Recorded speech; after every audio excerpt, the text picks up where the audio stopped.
Hi, I don't know what I'm doing, and in today's video we're going to be turning this sit-to-stand desk into a self-tensioning, high-powered crossbow in a new segment that I like to call Ba-dum bum bum, take it apart, make it a part of a build. Since I'm going to be using one of the desk leg actuators to tension the bow, I need to first answer a big question, which is, how strong are these things? I'm building a test stand to find out. Let's see how much weight we got out of this thing. There's 210, oh my gosh, okay? 260 pounds. This thing has the ability to tension a bow at 260 pounds. That's terrifying. So now that we know the strength of our actuator is more than we can probably use, we can start working on the other engineering challenges to get our crossbow working. I've identified 4 of them. 1. Can I create a functional frame for the crossbow using almost nothing but material from the desk? 2. How am I actually going to fire the bow? 3. Can I use the existing desk electronic controls for my crossbow? And 4. I'm going to try to figure out how to make arrows using materials I can scavenge from the desk. And then we answer the question, can my homemade arrow penetrate better than a store-bought hunting arrow? I'm going to harvest these cross supports for the desktop and one of the feet to make the cross members of the bow and the trigger system.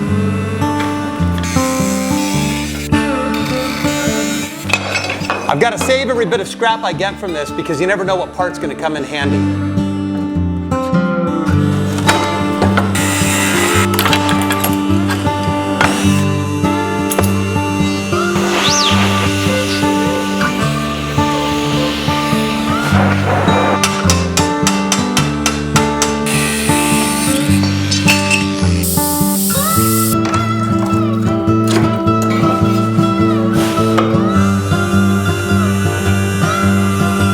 I was worried at first that I wasn't going to have the right bolts to attach my cross members to the bracket, but conveniently this desk happened to come with these high-grade bolts that are meant to resist huge shearing forces. Sometimes you just get lucky. I plan on tensioning the crossbow by adding rubber bands until we reach a draw weight that's approaching the upper limits of the actuator's strength. In anticipation of these insane forces, I've left a lot of surface area that I can weld on for these attachment points. Hi, I'm Dan's wife, Lindsay. Dan doesn't know that he sucks at this, like really bad. The welding, yeah, he sucks at it. But you guys better be nice in the comments or I will find you and I'll cut you. That's it. Huh, yeah, those welds turned out pretty good. Okay, I think it's time we look for a bowstring for this thing. In keeping with the spirit of this build, I'm going to try using this power cord as the bowstring. Even though I filed the notches in the steel where the bowstring attaches, I'm suspicious that the cord will get sliced anyway, so I'm using these portions of Bic pen to act as an edge guard. Okay, I've got some of these heavy-duty rubber bands. We're going to start loading tension onto this, see how everything holds up. Uh-oh, well, that's not a good sign already. Looks like our power cord's stretched, maybe? Got it tightened up. We're gonna try this again. This is kind of scary already. Putting a lot of faith in that power cable. All right, well, I've got this thing loaded up with 5 rubber bands on each side, which is nowhere near where I wanna be in the end of this, but I wanna give it a test fire, make sure everything is functioning. That power cord's not gonna work. It's got too much stretch. The thought of having to use parts that weren't from the desk for this build was really starting to bum me out. So I went flipping through the manual to see if I could find any answers there.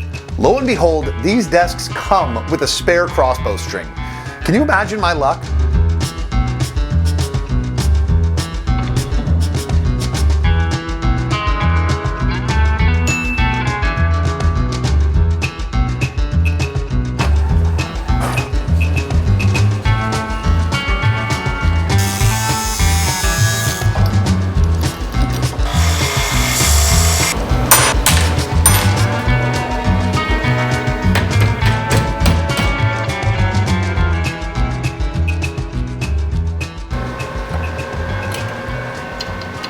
So I've identified the power pins on the control cable for the actuator, and by reversing the polarity from this battery, I can get the actuator to extend and retract. So let's give the self-tensioning system a test.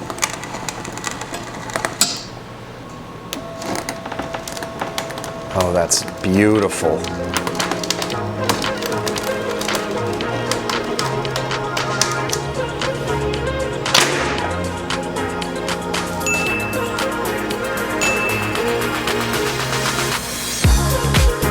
Quickly, before we move on, I woke up this morning thinking about the fact that I need to reinforce this piece of flat stock right here.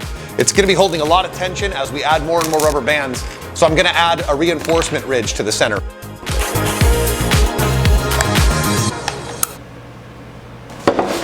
So the control box is the desk's brain, and it does everything from reading how far extended the actuators are so that the desk's height can be displayed on the control panel, to making sure that the actuators don't get overloaded.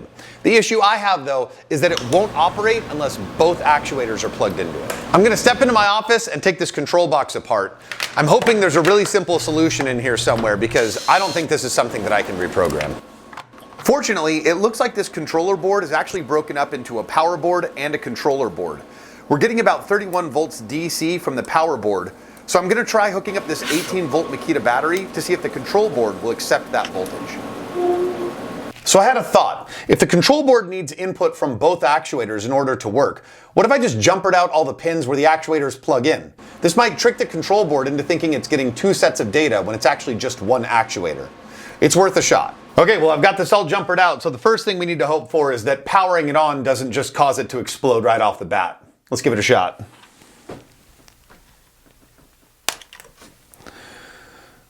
All right, we got a power light. Now I'm going to plug in the controller and just one actuator, and we'll see if this was a good idea or not.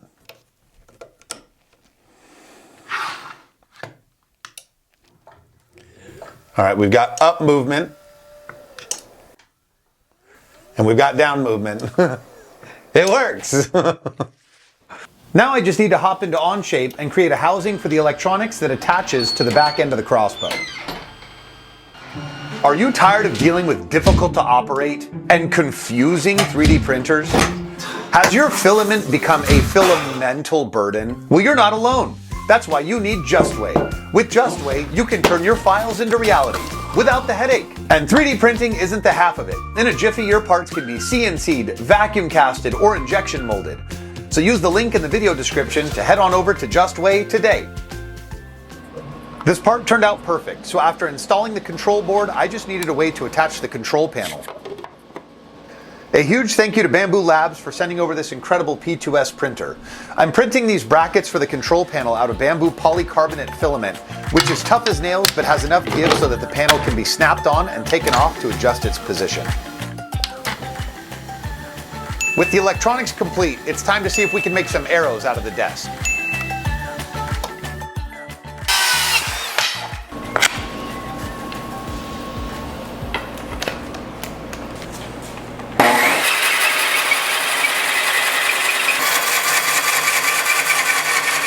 Before I started on this video, I did some research on how these bamboo desktops were made, and I was concerned that the glue that holds the bamboo pieces together would delaminate in the shaft making process and give us arrows that weren't usable.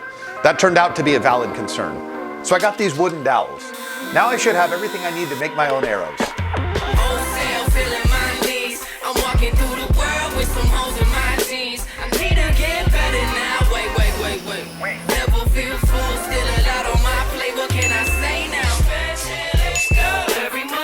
With the arrows done, I went ahead and gave the crossbow a fitting name and a nice paint job.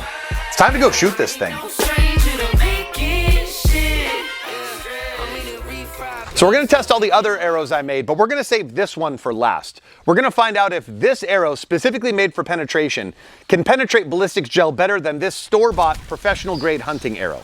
All right, let's load this thing up. Now, one of the nice things about this is that I can press this preset and it'll automatically go to the right loading distance. All right, 55-pound draw weight, test number one.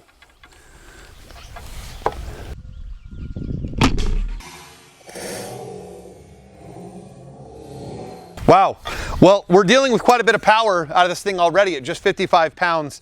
My arrow looks completely intact. This is thin aluminum. It's a cooking pot for camping, but it still went all the way through both sides, no problem. Now that we know the penetrating power of this thing, I went ahead and stacked up 3 water jugs to see if we could make it through all 3.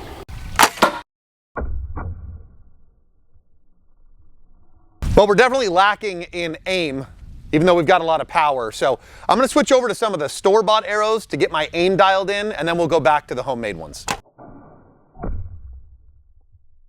Well, it looks like we did pierce all 3 of them.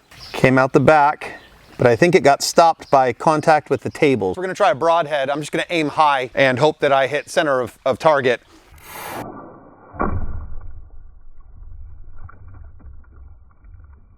Now, since this is a crossbow made from, you know, a desk, I knew there was gonna be limitations, and I'm already kind of starting to see one here, which is, I don't know if I made this part, this half circle up here big enough to hold as many rubber bands as I think it's gonna need to. Yeah, as I expected, as I added rubber bands, you can see it's starting to slip off the little tooth there. So I'm gonna make some quick modifications to this, and we'll be right back. I just added on these 2 little teeth right here that should keep the rubber bands from slipping out. So, all right, let's see how much weight we've got on this now that I've added more rubber bands. 75. All right, let's go with 75. After making my modifications, I felt confident that the bow could take a lot more draw weight, so I brought it up to 100 pounds. And then this happened. Well, I think we found our limits. I think this is fixable. I'm just gonna try bending everything back, and then we'll back off some rubber bands and continue testing. Hopefully I can get this thing working again. All right, so since it is mild steel, I was able to bend it back into place. We're gonna load this thing back up to about 75 pounds of draw weight, and then we'll keep shooting stuff.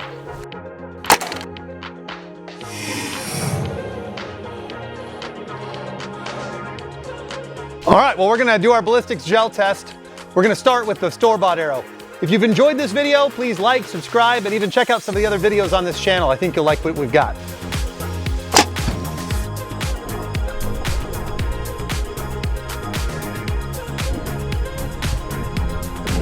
All right, so I got my finger here where for the depth we went in, that looks like that's gonna be 5.5 inches or so. I've been told that that's like a lot. I've been told that's like a tremendous amount of inches.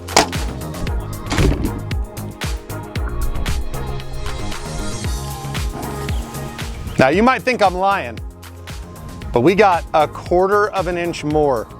1/4 of 1 inch, which again, every 1/4 inch is really important for depth of this arrow going into the ballistics gel. So